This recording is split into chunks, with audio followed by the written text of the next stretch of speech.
Magandang umaga po sa ating lahat. Narito ang ating weather update para sa araw ng Miyerkules, July 15, 2026. Bahagyang humina itong southwest monsoon natin at dito na lamang ito umiiral sa western section ng Northern Luzon. Inaasahan din natin mamaya ay lalo pang hihina ito at ito'y mag-offshore na or dito na lamang sa karagatan makakaapekto.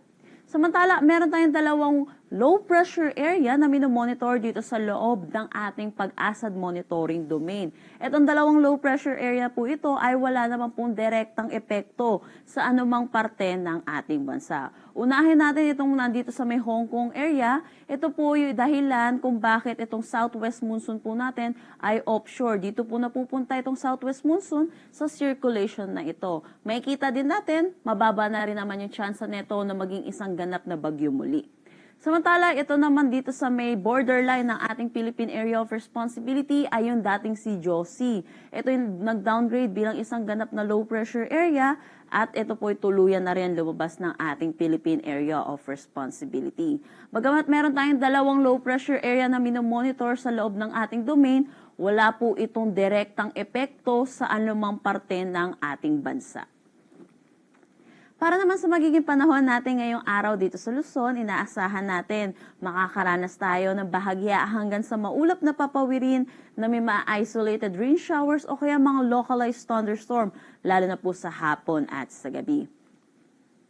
Agwat ng temperatura para sa Metro Manila, 23 to 33 degrees Celsius, Lawag, 25 to 33 degrees Celsius. For Tuguegarao, asahan natin ng 26 to 38 degrees Celsius, Baguio 16 to 24 degrees Celsius, Tagaytay 21 to 31 degrees Celsius, at Legazpi 26 to 33 degrees Celsius.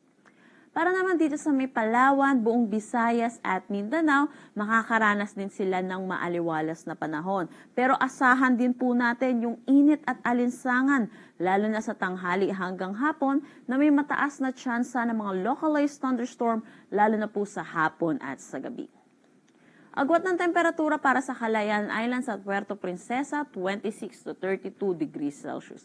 Dito sa Iloilo, 24 to 33 degrees Celsius. Tacloban, 25 to 33 degrees Celsius.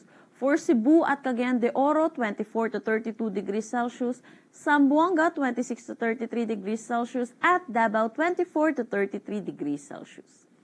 Wala naman tayong nakataas na anumang gale warning sa anumang seaboards ng ating bansa. Ang sunrise mamaya ay 5:35 a.m. at ang sunset mamaya ay 6:29 p.m. Para sa karagdagang impormasyon, bisitahin ang aming mga social media pages at ang aming website pag-asa.dost.gov.ph. At yan po muna ang latest dito sa Pag-asa Weather Forecasting Center. Chanel Dominguez po at magandang umaga.